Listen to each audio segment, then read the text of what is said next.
Timothée était un ministre de Dieu, un évangéliste, mes frères. Paul lui dit, puisque tu es un évangéliste, alors profite en toute occasion, bonne ou mauvaise, de prêcher la parole, l'évangile de Jésus. Non seulement de prêcher en toute occasion, de savoir censurer, mes frères, de savoir exhorter, de savoir corriger ce qu'il faut corriger, censurer, c'est-à-dire condamner ce qu'il faut condamner. Pourquoi?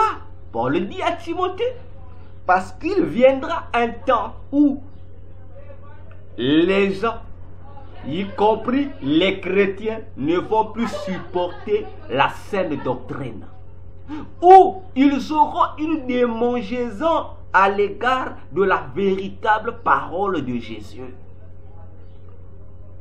pour s'attacher aux fables, c'est-à-dire aux histoires qui n'ont aucun rapport avec Jésus, aux doctrines, frères, qui viennent même s'opposer à la véritable doctrine de Jésus. Voilà pourquoi Jésus, ici, dans cette vision, s'adressait à un évangéliste, parce que l'évangéliste est un guerrier de l'Église qui doit aller attaquer et faire la contre-attaque lorsque l'Église de Jésus est attaquée. Lorsque les brebis du Seigneur sont avalées ou sont saisies dans les gueules des loups, dans les gueules des lions, dans les griffes des ours, il faut qu'il fasse comme faisait David. Tu dois aller arracher la brebis dans la gueule du loup, dans la gueule du lion, dans les griffes de l'ours, mes frères. C'est sérieux. Je vous dis que c'est sérieux. Chose qu'aujourd'hui, la plupart des hommes de Dieu ne font plus. Pourquoi? Parce que au lieu d'aller arracher les brebis dans les gueules des bêtes féroces, eux au contraire sont devenus des diseurs des fables. Ce sont des raconteurs des fables. Voyez-vous? Donc, ils préfèrent abandonner la saine doctrine qui doit sauver des vies en Christ pour s'attacher aux fables, mes frères. Dans les fables, vous avez quoi?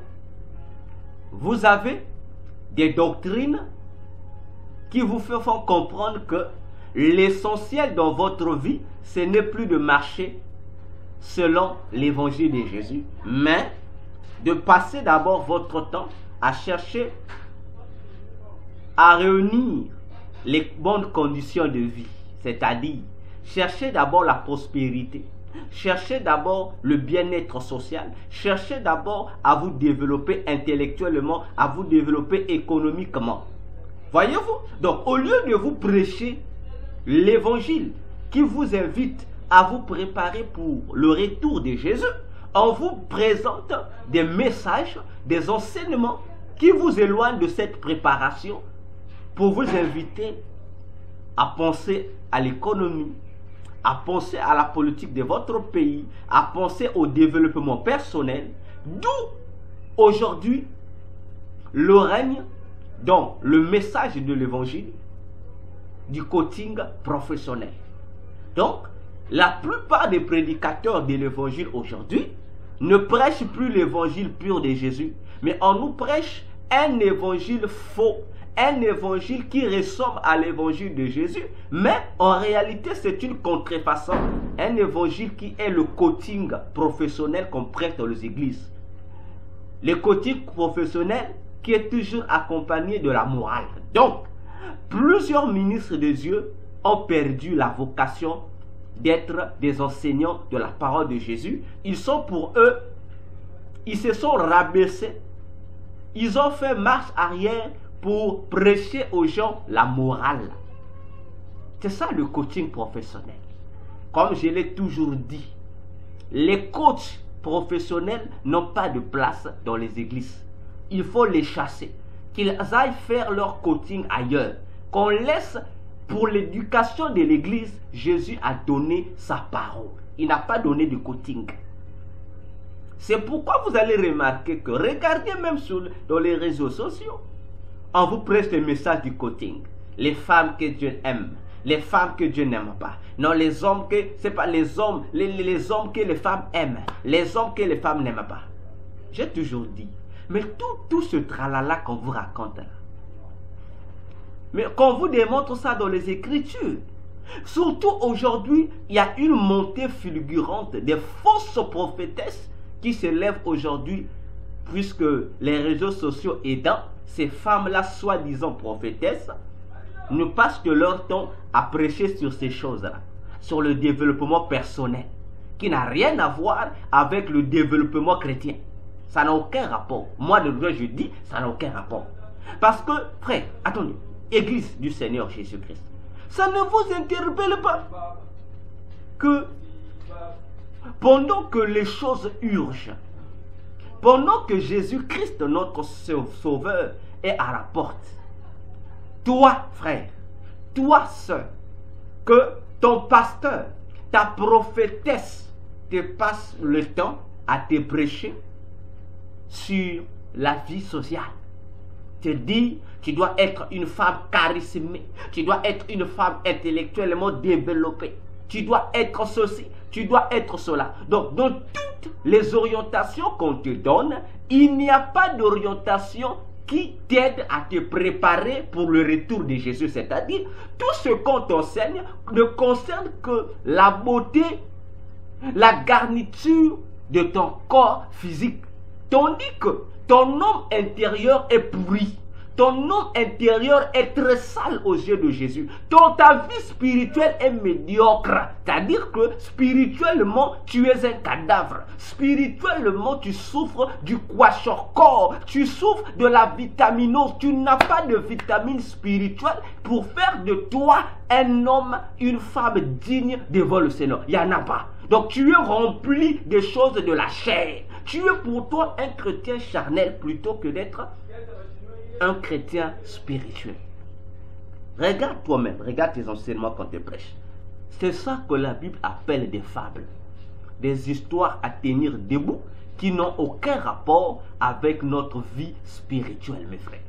Donc, à cause de ce genre de doctrine, à cause des morales, de la morale qu'on prête dans les églises, à cause du coaching qu'on vous prête dans les églises, jour après jour, les chrétiens sont en train de se détacher du spirituel pour s'attacher au charnel.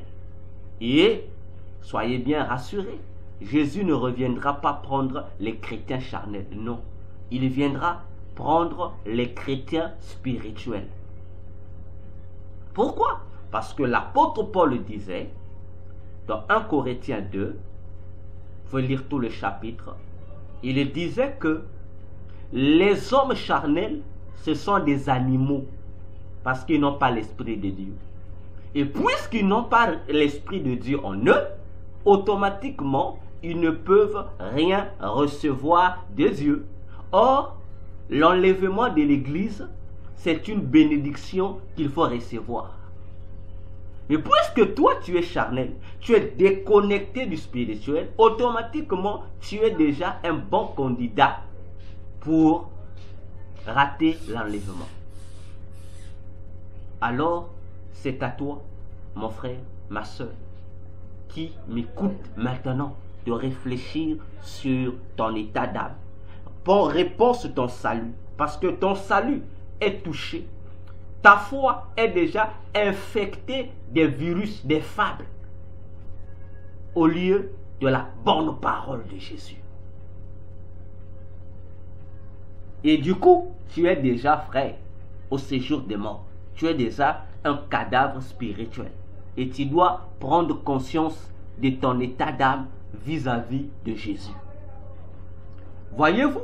Et c'est à cause de ce genre de prédicateurs, les prédicateurs de la morale, les prédicateurs du coaching, les serviteurs de Dieu qui ne sont là que pour vous présenter la course au bien-être physique, qui ne sont là que pour vous parler de la prospérité, de l'évangile de la prospérité, qui ne sont là que pour vous parler des voyages, qui ne sont là que pour vous parler du faux combat spirituel, frère. Alors que les vraies choses spirituelles sont abandonnées, sont laissées et mises de côté. Mes frères, mes soeurs, ça n'engage que toi. Le salut est individuel. Jésus-Christ a dit une chose que je vais te rappeler, toi qui m'écoutes. Prenons Matthieu 24, le verset 14, à propos de ce temps de la fin. Matthieu 14, plutôt 24, le verset 14. Jésus a dit ceci. Je vais te rappeler, frère. Il dit, et cet évangile du royaume sera prêché dans toute la terre habitable pour servir de témoignage à toutes les nations. Et alors viendra la fin. Vous comprenez ce que Jésus dit ici? Il dit ceci. Nous connaissons tous les réalités décrites par lui, Jésus, dans ce chapitre de Matthieu 24. On nous détaille que dans la suite des temps, les temps seront difficiles. Les conditions de vie seront jour après jour médiocres. Les crises de tout genre vont pleuvoir dans les différentes nations du monde. N'est-ce pas? La preuve des conditions difficiles. N'est-ce pas, mes frères? Alors, face à ces situations critiques, Satan va envoûter les vrais prédicateurs de Jésus pour vous prêcher, vous exciter à trouver des solutions face à ces réalités que vous allez rencontrer à ces temps difficiles. Parce que face à la crise économique, qu'est-ce qu'il faut? Il faut vous donner les outils pour résoudre la crise, n'est-ce pas? N'est-ce pas? Mais regardez ce que Jésus dit, contrairement à la philosophie de Satan, qu'il donne à ses messagers. Jésus dit, lorsque les situations vont devenir de plus en plus difficiles dans le monde, la conduite à tenir pour ses disciples, c'est quoi? Jésus dit, c'est d'être des témoins de l'évangile à travers le monde, de prêcher l'évangile pour sauver les gens. Il y a un problème, hein? On s'attendra à ce que Jésus aussi dise qu'il faut prêcher les gens, que les gens trouvent des solutions à ces crises. Non, mais il dit au contraire, il faut inviter les gens à se repentir, à se préparer pour son retour. Donc, nous voyons ici déjà deux visions différentes sur la vie face aux temps difficiles. Jésus ne nous demande pas de nous préoccuper à trouver des solutions pour ces crises qui vont s'abattre, non. Mais il nous demande au contraire de trouver des solutions pour mieux sauver nos âmes lorsque ces différentes situations vont commencer à se constater autour de nous. Lorsque les temps difficiles vont commencer à se manifester, Jésus ne nous dit pas de trouver des voies et moyens pour résoudre ces situations-là. Mais il dit, trouvons des voies et moyens pour être conformes à son retour. Parce que l'évangile doit être répandu dans le monde entier. C'est pourquoi Jésus nous a dit, avant qu'il ne reparte au ciel, il dit, vous serez mes témoins. Dans Acte 1, il a dit, versets 4 à 8, il dit, vous serez revêtus de la puissance du Saint-Esprit pour être mes témoins à Jérusalem, dans la Judée, à Samarie et jusqu'aux extrémités de la terre. Donc, la priorité pour le chrétien face à ce temps difficile qu'il traverse, face aux bouleversements climatiques qui se constatent par-ci par-là, face aux bruits de guerre qui se constatent par-ci par-là, face aux crises alimentaires, face aux crises sanitaires, frère, c'est d'abord se préoccuper du salut des gens. Pas d'aller trouver des remèdes contre les crises économiques, non. De dire à ces personnes-là de sauver leurs âmes. D'inviter les gens à être conformes à Jésus-Christ. À être conformes à la vie que Jésus veut qu'ils soient, qu'ils aient plutôt. Vous voyez que nous avons deux types d'évangélistes. Il y a les évangélistes du diable qui vous présentent le coaching. Non, voilà comment on peut éviter ces crises-là. Voilà, il faut chercher à être riche, il faut chercher à être développé, il faut chercher à être de plus en plus intellectuel. Mes frères, ça nous rappelle ce que j'ai dit précédemment. Ça vous rappelle la mentalité des passagers du Titanic qui étaient à la recherche de la bonne vie, qui étaient en fuite, frère, des crises économiques, qui étaient en fuite des conditions de vie médiocres. Mais ces gens-là ne se préoccupaient pas de leur état d'âme. Ils préféraient passer des jours à satisfaire leur chair plutôt que leur homme intérieur. Parce que le salut n'est pas une affaire de la chair.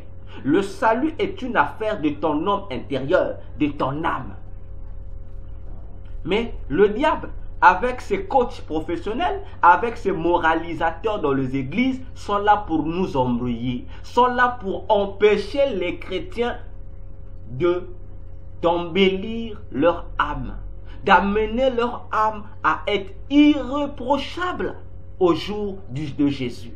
Mes frères, je t'informe, la plupart des gens qui sont morts dans le bateau Titanic, c'était des riches, des milliardaires, des gens qui voulaient la bonne vie, les gens qui voulaient la prospérité, les gens qui voulaient être dans des conditions sociales, dans un bien-être social vraiment exact. Mes frères, ce sont eux qui sont morts. Ça, c'est le faux évangile qui est prêché de partout. Prenons encore Actes des Apôtres. Je vais interpeller sur quelque chose qui doit également attirer notre attention à tous. Actes des Apôtres, chapitre 1er, du verset 4 au verset 8. Suivez-moi attentivement. La Bible déclare: et les ayant assemblés, c'est-à-dire Jésus qui assemble les disciples, il leur commanda de ne partir point de Jérusalem, mais d'y attendre l'effet de la promesse du Père, laquelle, dit-il, vous avez ouï de moi. Car Jean a baptisé d'eau, mais vous serez baptisés du Saint-Esprit dans peu de jours. Et donc, étant assemblés, étant assemblés, l'interrogèrent, c'est-à-dire, les disciples à leur tour se sont consentis d'abord et puis sont allés voir Jésus, disant: Seigneur, serait-ce en ce temps-ci que tu rétabliras le royaume d'Israël?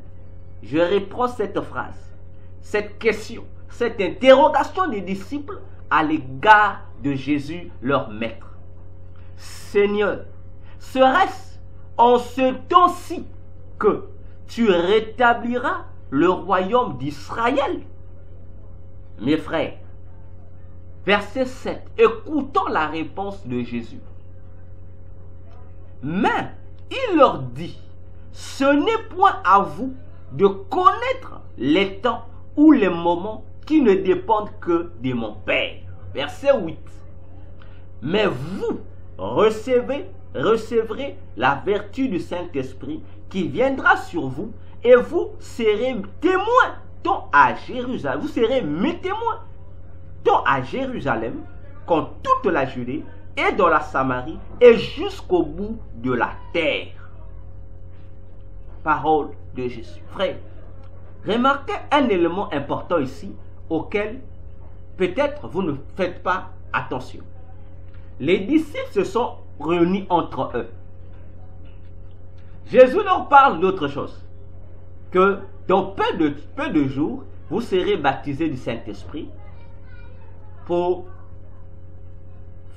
faire mon œuvre, l'évangélisation, afin d'inviter les gens à gagner le ciel, à devenir des citoyens du royaume des cieux. Donc, il vous faut être revêtu de la puissance d'en haut, le Saint-Esprit. Alors, ils vont dire à Jésus, bon, Seigneur, c'est vrai, nous allons recevoir le Saint-Esprit, mais on veut savoir, est-ce que lorsque nous allons recevoir le Saint-Esprit, est-ce que c'est à ce moment-là que toi, tu vas rétablir le royaume d'Israël? Attention, Église, les choses deviennent sérieuses. Hein? Le royaume, la question que les disciples posent ici, c'est une question qui ne concerne pas l'Église de Jésus. C'est une affaire qui n'a aucun rapport avec l'Église de Jésus. Donc les disciples, pendant que Jésus se préoccupe de son Église à lui, eux les disciples, au lieu de suivre les mêmes aspirations que le Maître, eux, ils suivent d'autres aspirations. Eux, ils commencent à penser à l'église d'Israël. C'est-à-dire, ils pensent au peuple juif. Ils pensent au royaume des Juifs. En un mot, ils sont en train de penser au rétablissement de la maison de David. Voyez la confusion des visions dans les églises. Est-ce que vous comprenez la réalité, frère?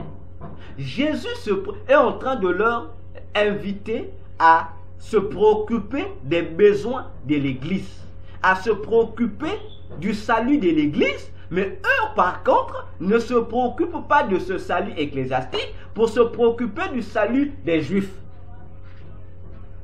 Et Jésus va leur répondre pour leur dire le temps ou les moments que le Père a fixé pour le rétablissement physique du royaume d'Israël ne vous concerne pas. Vous, ce qui vous concerne, c'est l'église. Mais les affaires d'Israël des Juifs ne vous concernent pas. Mais aujourd'hui, frère, en dehors du coaching professionnel et de la morale qui est en train de détruire les églises aujourd'hui, mais nous avons aussi ce genre d'aspiration qui attire les chrétiens à se préoccuper du sort des Juifs, à se préoccuper du pays d'Israël. Ah oui, mais il y en a ici les évangiles où on vous prêche maintenant que vous devez vous préoccuper d'Israël. Donc vous devez vous préoccuper de tout ce qui se passe en Israël. Frère, c'est pas à ça que Jésus nous appelle, les frères.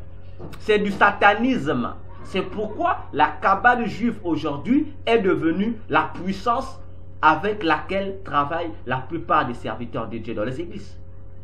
Ils fonctionnent avec la cabale juive. Donc ils sont devenus des fanatiques d'Israël. C'est pourquoi vous allez voir dans les églises aujourd'hui, on a les drapeaux d'Israël. Pose à ton pasteur, qu'est-ce que le drapeau d'Israël fait dans votre église? Quel rapport savoir? Donc lorsque tu vois le drapeau d'Israël dans une église, frère, fais attention. Et je dis à haute voix, méfie-toi de cette église-là. Et méfie-toi de cet homme de Dieu. S'il n'est pas dans l'occultisme, pas forcément dans la cabale juive, je dis, s'il n'est pas dans l'occultisme, donc c'est un ignorant qui est manipulé par d'autres serviteurs de Dieu occultistes.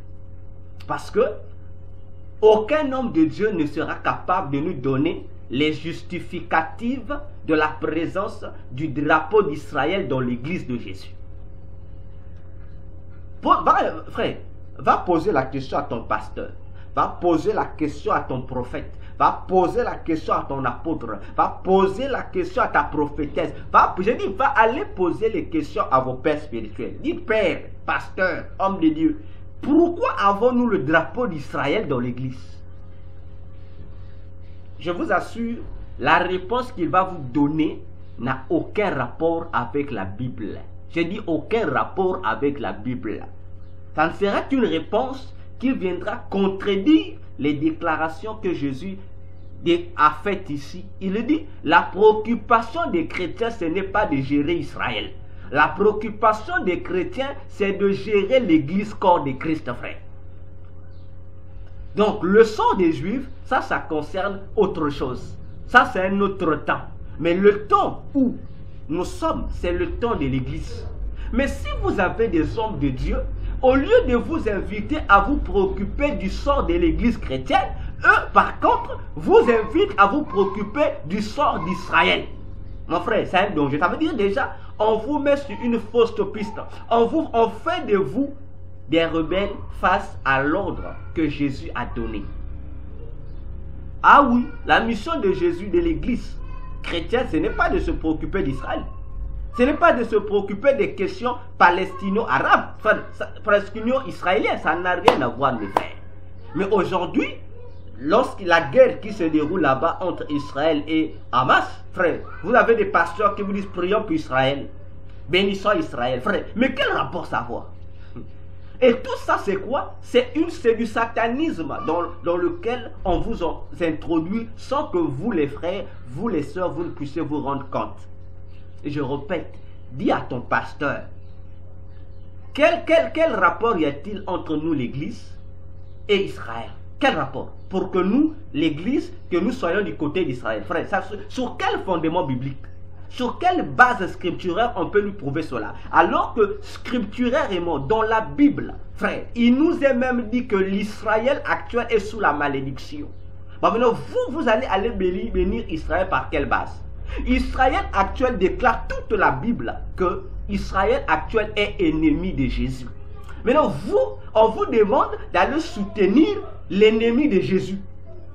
Alors que l'ami de Jésus, qui est l'Église, c'est à elle qu'il faut prêter attention. C'est elle qu'il faut soutenir, mais on vous détache du soutien vers l'ami de Jésus qui est l'Église pour celui qui est l'ennemi de Jésus. Mon frère, c'est de la confusion. C'est ça la doctrine des démons. Et on vous met dans les églises, on vous demande d'acheter ces drapeaux d'Israël pour les mettre où? Dans vos maisons, dans vos voitures, vous avez le drapeau d'Israël. Mais mon frère, toi, tu lis la Bible, non? Dis à ton pasteur de te montrer dans quel verset de la Bible Dieu a-t-il recommandé à Israël d'avoir le drapeau qu'il a. Le drapeau blanc avec des rayures bleues et l'étoile au milieu. L'étoile qu'on vous fait croire que c'est l'étoile de David ou l'étoile de Salomon alors que ça n'en est rien. Donc on vous envoie à vous sacrifier à Satan sans pour autant que vous puissiez vous rendre compte. Parce que le drapeau d'Israël dans votre église, c'est déjà toute une malédiction qu'on vient établir dans votre église. Je dis, moi le docteur, c'est une malédiction. Pourquoi? Parce que ce drapeau d'Israël que vous voyez, ça ne fait pas la promotion de Jésus. Non, non, non. Ça fait au contraire la promotion d'un faux Jésus que la Bible appelle l'Antichrist. Vous allez me dire, mais qu'est-ce que dit le docteur? Oui, sûrement tu te diras, mais tous ces hommes de Dieu qui utilisent le drapeau d'Israël, mes frères, vous savez, l'envoûtement n'a rien à voir avec le niveau de quelqu'un ou le titre que la personne a. Ah oui, parce que c'est toujours là le souci sur lequel je martèle dans les églises. À propos de nous, les chrétiens. Nous n'aimons pas lire la Bible. Je l'ai toujours répété parce que c'est un constat amer que je ne cesse de faire depuis que je me suis converti jusqu'à ce jour où je suis docteur. C'est un constat amer. Pendant que j'étais encore dans la magie, je constatais ça. Je me suis converti. Aujourd'hui, je suis chrétien. Je vois ça. Aujourd'hui encore, toujours, je suis docteur, ministre. Je constate toujours. Donc, ce constat amer ne fait que devenir jour après jour profond. Parce que chaque jour qui passe, la plupart des chrétiens se détachent de la méditation de la parole. Ils ne méditent plus la parole. Pour ne se contenter qu'à être là, à suivre bêtement ce que leur prédicateur, leur père spirituel leur enseigne, sans pour autant ne fût-ce avoir un réflexe de comparer, d'examiner si ce qu'on leur enseigne est conforme à la parole, à la doctrine qui est dans la Bible. Frère, on ne se préoccupe plus de ça et c'est un danger. Je dis la vérité, c'est un danger. On écoute tout, on croit à tout, on ne vérifie plus parce que le pasteur a dit. Non, notre pasteur a enseigné ça. Non, dans notre église, c'est ce que nous croyons. Mon frère, ce que ton pasteur a enseigné ou ce que votre église croit, est-ce un enseignement conforme à la Bible? C'est la question qu'il faut te poser. C'est la question que toi et moi, nous devrions nous poser chaque jour lorsque nous écoutons l'évangile être prêché sur les réseaux sociaux, sur YouTube, sur Instagram, TikTok, Facebook, les groupes WhatsApp, à la télé ou à la radio. Frère, tu dois vérifier ta Bible. Parce que ça me fait mal de voir comment les avertissements qui ont été donnés, pourtant dans plusieurs passages et de plusieurs manières, tant par Jésus lui-même que par les apôtres et même par les gens de l'Ancien Testament, sont ces avertissements que les chrétiens bafouent aujourd'hui pour tomber dans les pièges de ce qui avait été interdit. Le chrétien est aujourd'hui emporté par tout vent de doctrine. Alors que dans Éphésiens 4, le verset 12 à 13, il est dit, les 5 ministères ont été établis dans les églises pour empêcher que le chrétien ou la chrétienne soit emporté par tout vent de doctrine. Qui veut dire, toute doctrine qui est prêchée ne vient pas de Jésus. Parce que il y a des doctrines, des démons aussi qui existent. Il y a aussi l'évangile d'un autre Jésus qui existe. Pour ne pas dire des autres Jésus. Au-delà du Titanic, frère, j'insiste, il y a la perdition éternelle. Il y a une séparation avec Dieu.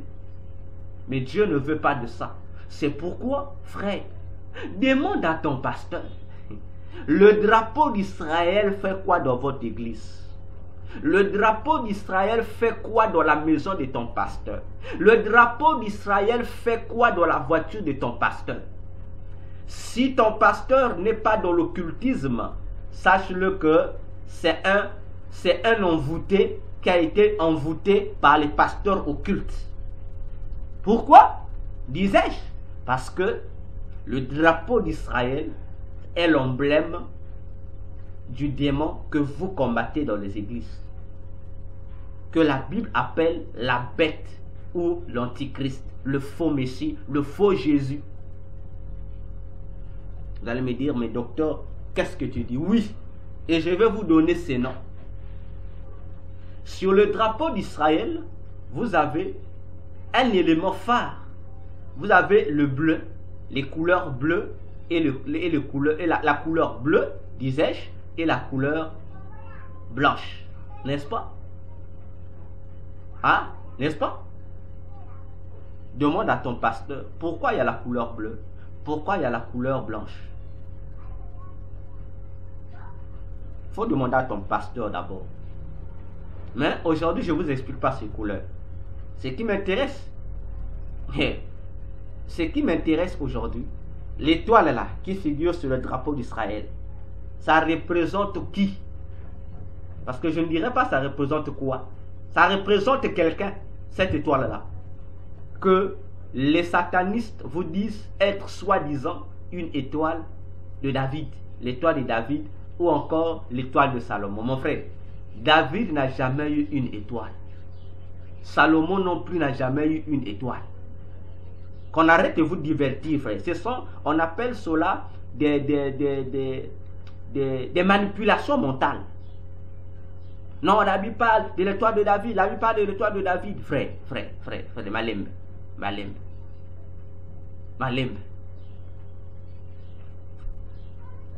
Dis à celui qui te raconte ça, montre-moi un seul verset dans la Bible où on parle de l'étoile de David.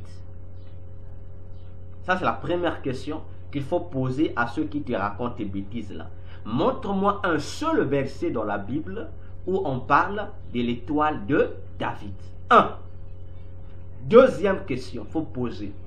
Montre-moi un seul endroit dans la Bible où le roi David ou le roi Salomon ont eu à utiliser sur leur étendard ou sur leur bouclier ou dans leur maison ou je ne sais pas dans quel autre endroit cette étoile-là comme symbole. Voilà les deux questions qu'il faut poser à ton pasteur qui utilise ce drapeau d'Israël et aux autres personnes qui viennent vous dire c'est l'étoile de David. Il faut leur poser cette question. Ou c'est l'étoile de Salomon. Voilà comment on vous emballe dans l'occultisme et vous acceptez. Et lorsque le docteur Véracité vient pour vous aider à sortir de cet aveuglement spirituel, à vous libérer de ces prisons des démons, non, non, vous m'insultez. Mais insultez-moi, je sais ce que je dis. L'étoile qui est représentée sur le drapeau d'Israël,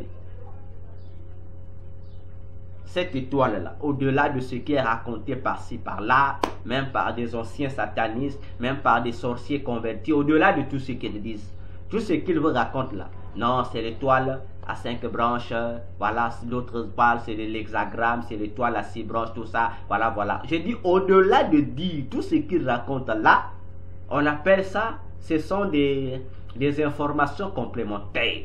Ce que moi j'aimerais vous dire, ou peut-être encore demander, il faut demander à ces anciens satanistes là, même ceux qui sont devenus des pasteurs aujourd'hui, il faut leur poser la question, au-delà de ce que vous racontez. Non, cette étoile, pentagramme, pentagramme ou hexagramme est utilisée pour faire ceci, faire cela. Il faut leur poser la question. L'étoile qui est sur le drapeau d'Israël, ça représente qui? C'est la représentation de qui? C'est bien de vous dire, à partir de cette étoile, on peut faire des incantations, c'est bien. Cette étoile nous permet de faire ceci, c'est bien. Mais il faut qu'on vous dise d'abord, cette étoile sur le drapeau d'Israël, ça représente qui? Parce que moi, je vous informe que cette étoile représente un démon. Voilà, c'est un démon que ça représente. C'est un démon que ça représente d'abord. C'est l'effigie d'un démon. Au-delà de tout ce qu'on va vous dire, c'est l'effigie d'un démon qui existe. Donc, le fait que cet élément-là figure sur le drapeau d'Israël, c'est un message. Preuve. Mais allez demander aux rabbins juifs. Allez demander à mes amis les rabbins juifs. Demandez aux rabbins juifs. Ils existent, les rabbins juifs. Demandez à ceux qui sont dans le judaïsme. Allez demander aux politiciens juifs là.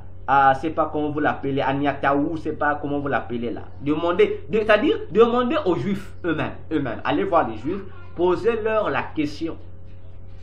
Qui est la personne à qui appartient l'étoile figurant sur votre drapeau? C'est qui? Tous les juifs, je dis bien, que ce soit les rabbins juifs, les responsables juifs religieux, tout comme les responsables politiques juifs, ils vous diront, ça représente notre Messie. C'est sérieux, hein? Après, voilà. Donc, l'étoile là, pour le peuple juif, pour les responsables d'Israël, ça représente leur Messie, qui doit venir. Bien. Mais si ça représente leur Messie qui doit venir, mes frères, mes soeurs, j'ai dit ici, c'est un démon. Donc, Israël actuel est conscient. Disons, les responsables d'Israël, politiques comme religieux, sont conscients qu'ils n'ont plus rien à voir avec le Dieu d'Abraham, d'Isaac et de Jacob. Que le Dieu qu'ils sont en train d'adorer maintenant, c'est le diable. Et l'étoile là, c'est la représentation du fils du diable, le faux Messie qui est l'Antichrist. Les frères, vous lisez quelle Bible? Vous les frères, vous lisez quelle Bible? Et les sœurs, pour que vos pasteurs continuent à vous mentir, à vous enseigner de fausses doctrines pour vous mettre en erreur, pour vous pousser seulement à soutenir Israël. Mais en soutenant Israël, ce que vous ne savez pas, c'est qu'on vous pousse à adorer l'Antichrist et le diable sans que vous vous en rendez compte. Frère, allez lire tous les chapitres de Matthieu 8. Vous allez comprendre ce que je suis en train de dire ici. C'est pas moi. Jésus a dit ça aux responsables politiques et religieux juifs. Il leur a dit, vous avez pour père le diable. C'est lui que vous adorez. C'est pas moi qui ai dit, c'est Jésus qui a dit. Et l'étoile là, c'est le fils du diable qui doit prendre la place de Jésus. Et qui prend déjà la place de Jésus. Et qui en attend que la manifestation physique. Frère, même la Bible, Dieu avait déjà même dénoncé cet individu-là. Prenons la Bible, frère. Parce que toi, tu ne lis pas ta Bible, ma soeur. Mon frère, tu ne lis pas la Bible. Je suis désolé pour toi. Prenons Amos 5. Amos 5, versets 24 à 25. Frère, prends le livre d'Amos. Ça se trouve dans ta Bible. Ne sois pas distrait. Amos vient après le livre de Joël. Écoute ce que Dieu avait déjà averti depuis l'Ancien Testament. Amos 5, verset 24 au verset 25. Jusqu'au verset 26. Ok? Écoutons ce que Dieu dit. Amos, chapitre 5, du verset 24 jusqu'au verset 26. Frères, ouvrons, s'il vous plaît, grandement nos oreilles. Dieu dit, c'est Dieu qui parle, même chose dans l'Ancien Testament. Et c'est le prophète Amos qui est en train de prophétiser. Donc Dieu parle par la bouche du prophète Amos. Dieu dit, mais le jugement roulera comme de l'eau et la justice comme un torrent impétueux. Verset 25. Est-ce à moi, Dieu pose la question à son peuple, est-ce à moi, maison d'Israël, que vous avez offert des sacrifices et des gâteaux dans le désert pendant 40 ans? C'est la question que je te pose aussi. Hein. Tu dois aussi te poser ça. Parce que toi et moi, nous savons, durant les 40 ans au désert, Israël n'adorait que l'Éternel. Mais Dieu ici nous fait comprendre une séquence de l'histoire d'Israël que Moïse n'a pas décrite dans ces 5 livres, hein, parlant de cette période de 40 ans au désert. Dieu dit qu'il n'était pas le seul à être adoré pendant les 40 ans d'Israël au désert. Qu'en dehors, il y avait aussi une autre divinité qui a été adorée par la majorité du peuple hébreu dans le désert. Verset 26, il dit, au contraire, oh j'aime Jésus, vous avez porté le tabernacle de votre Moloch. Premier démon. Donc au désert, Israël a aussi eu une maison, un temple, un tabernacle réservé au démon Moloch. Et il dit, de votre Moloch et Kiyun, vos images. Attention. Kiyun, c'est aussi un autre démon. Et il dit, vos images et l'étoile de vos dieux que vous êtes fait. Mon frère, Dieu dit ici, Israël au désert a eu à adorer Moloch, qui fait partie des divinités infernales. Moloch est le démon qui gère le mois de décembre. Et il y a le démon Kiyun. Et dans Acte 7, le démon qu'on appelait ici Kiyun, notre frère Étienne, dans Acte 7, l'a appelé Renfan, ou Renfant, ou Renfant. C'est toujours le même démon. Et Dieu continue, il dit que tous ces démons-là, ces faux dieux qu'Israël a adorés au désert, étaient représentés par une seule étoile. Frère, je vais lentement et sûrement.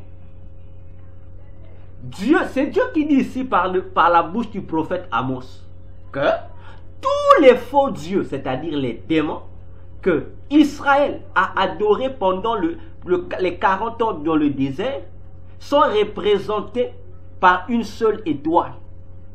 C'est Dieu qui dit ça, c'est pas moi. Parce que toi qui commençais déjà à se fâcher contre moi. Donc si tu te fâches contre ce que je dis, ça veut dire que tu dois aussi te fâcher contre ce que l'Éternel Dieu lui-même dit ici.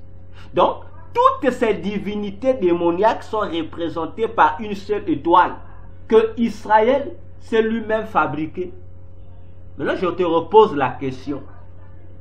Je dis, je te repose la question, toi qui boudes là, toi qui commences à m'insulter dans ton cœur là, toi qui as un pasteur qui utilise le drapeau d'Israël, va poser la question à ton pasteur. Pasteur, l'étoile dont Dieu parlait ici, avec quelle forme? Ah oui, je te pourrais poser la question à ton pasteur. Hein. Cette étoile avec quelle forme? Et que le pasteur te montre dans quel verset de livre d'Exode. Disons Exode, Lévitique, Nombre, Deutéronome, où on a vu Israël fabriquer une étoile et adorer ça. Attention église. Hein. Cette étoile-là que Dieu condamne ici, qui représentait toutes les fausses divinités adorées par son peuple au désert, c'est avec quelle forme? Ah oui, ça. Ah, là c'est un problème maintenant. Et je t'apprends, c'est la même étoile qui figure dans le drapeau d'Israël actuel. C'est cette même étoile-là. Ah oui, donc, cette étoile représente plusieurs démons. Mais j'ai dit que ça représentait un seul démon. Vous me direz, est-ce que le docteur se contredit? Non. Cette étoile représente un seul démon. Ouais. Mais comment Dieu dit que ça représente plusieurs démons? Oui, parce que l'étoile là est un symbole qui je dis bien et je pèse mes mots. Je dis, l'étoile qui figure sur le drapeau d'Israël, c'est la marque d'identité d'un démon.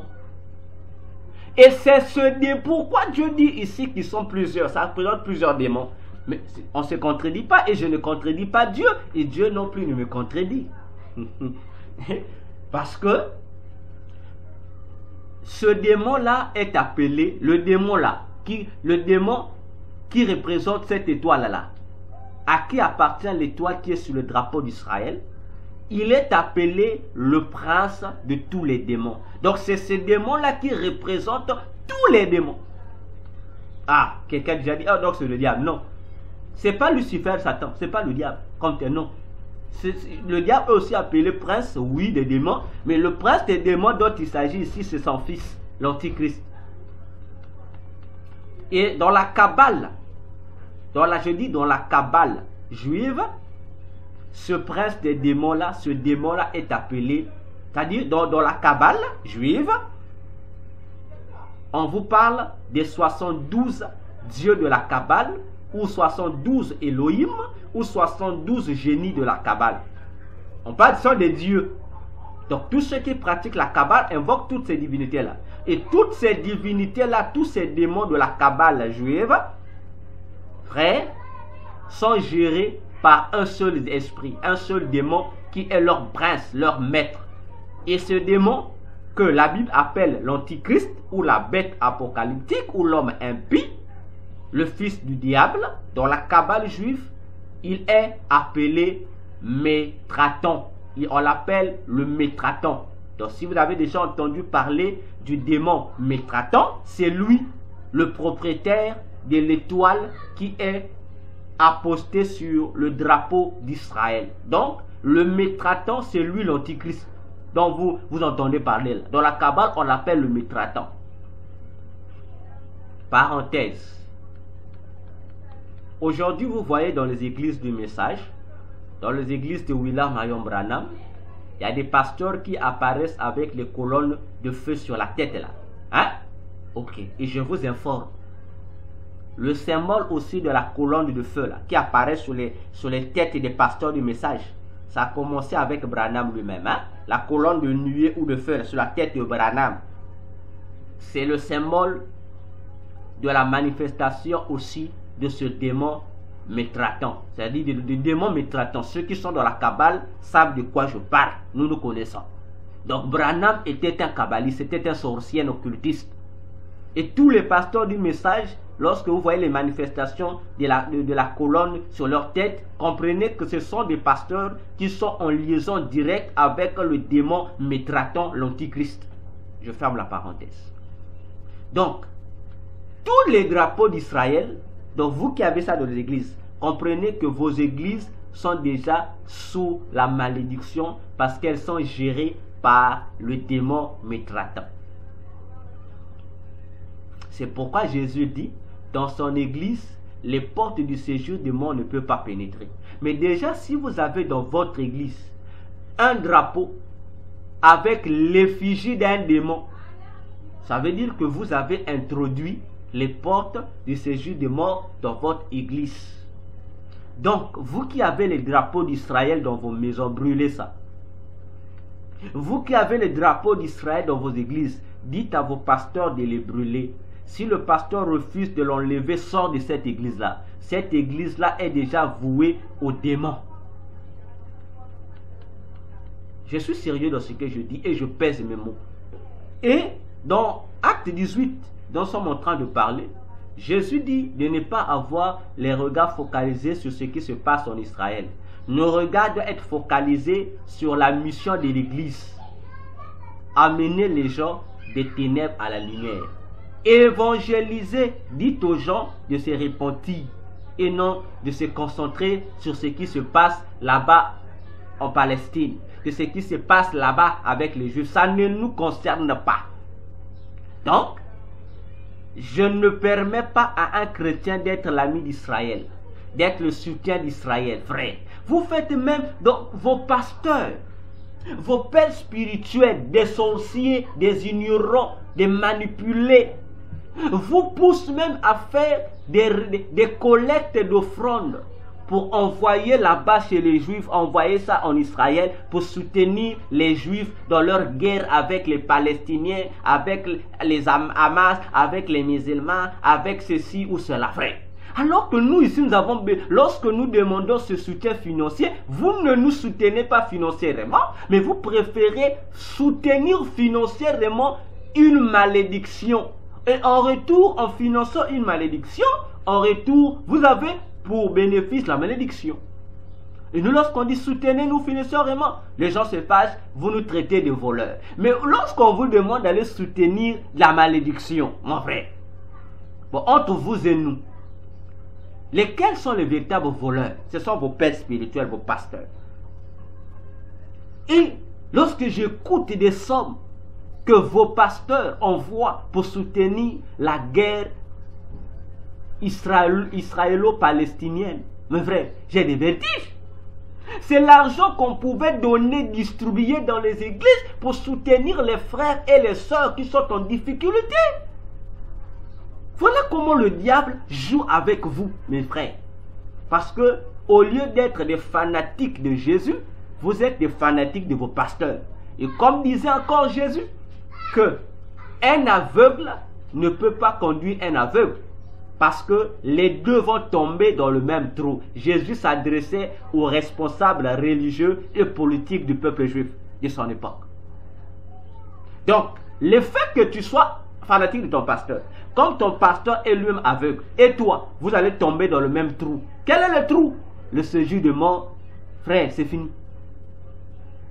Mais pendant que tu n'es pas encore tombé dans le trou, pendant que tu n'es pas encore mort, frère, dans cet état, je t'informe, réponds-toi.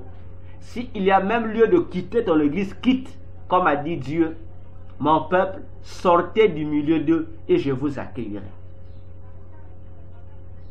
Mes frères, ton salut est en jeu, ma soeur. C'est ton salut qui est en jeu.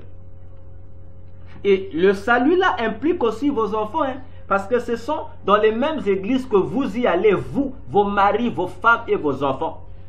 Donc, le salut là implique votre propre salut et ceux de votre postérité. Et c'est dangereux, mes frères. Réveillons-nous. Au-delà du Titanic, il y a la perdition éternelle. L'apostasie est là. C'est le moment de prendre conscience.